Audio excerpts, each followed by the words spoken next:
Good afternoon and welcome to my little talk today. I'm going to talk to you about entering God's rest. And I want to begin with a quotation from the Bible, Hebrews chapter 3 verses 15 to 18. And it reads, "Today, if you should hear his voice, harden not your hearts as at the revolt." Now, who are those that revolted when they heard that voice? Was it not all whom Moses had led out of Egypt? With whom was God angry for 40 years? To whom, but to the disobedient, did he swear that they would never enter into his rest? End of quote. The disobedient failed to enter into God's rest. Verse 13 says, "Thus I saw in my anger, they shall never enter into my rest." Now, what has this got to do with us today? Let's look at what's going on in our world right now with so much violence and terrorism. It is not safe anywhere anymore for anybody.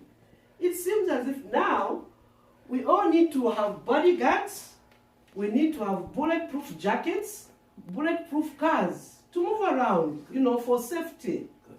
The terrorists are a threat to everybody, every bona fide student, every bona fide citizen in any nation. It's everyone's concern. People are running away from their homes for safer havens.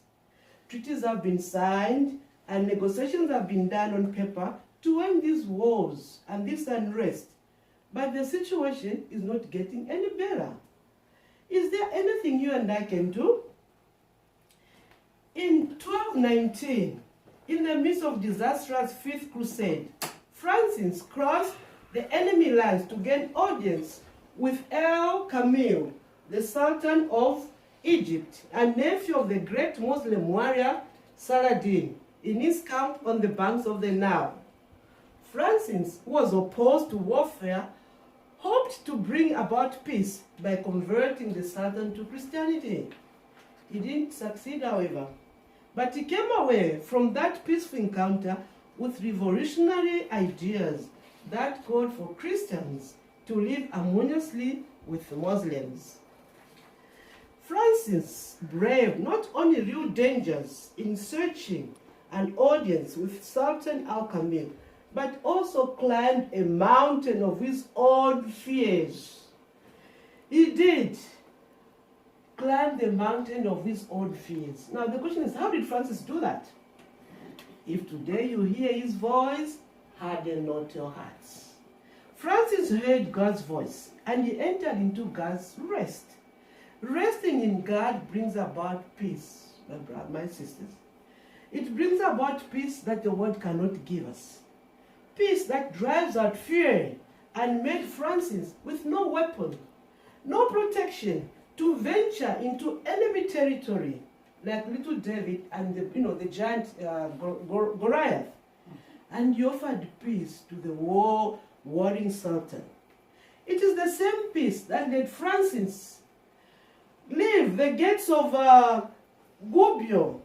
I'm sure you've heard of that story. Mm-hmm. He left the gates of Gubbio and courageously met the dangerous wolf, offering it peace and determine it. It was the peace that Francis had in his own heart that he was able to offer it outside there. Jesus showed us how to enter into God's rest and encouraged his own disciples when he told them, "Come away by yourselves to a desolate place and rest a while." This is from Mark chapter 6 verse 31. Today, more than ever before, you and I, we need to enter into God's rest. To come away by ourselves for a while, to a restful place, to experience God's peace, which the world cannot give us. Our world is craving for peace and cannot experience it. It will experience it from people like you and I. However, we need to have that peace in order to give it away. Today, if you hear God's word, harden not your hearts. St. Francis opposed the crusade and peacefully approached Muslims at a time when they were supposed to be mortal enemies. That action can inspire you, it can inspire us today. Like Francis of Assisi, Gandhi of India, and many more. Luther of our own country here, many more women and men who heard God's voice, entered into his peace and advocated it. Let us dare today, let us dare to hear God's voice, enter into his peace, that we may experience his peace, and that peace will drive away the fear and to energize us to brave dangers and make a difference in our world today.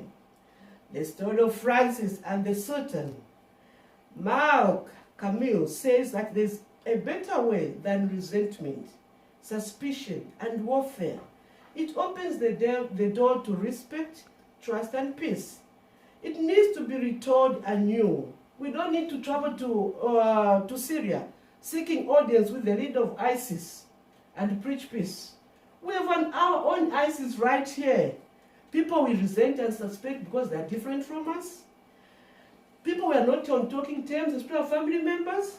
We can reach out and preach peace, using words only when necessary. We can make a difference. Today, if you hear God's voice, harden not your hearts. Thank you very much.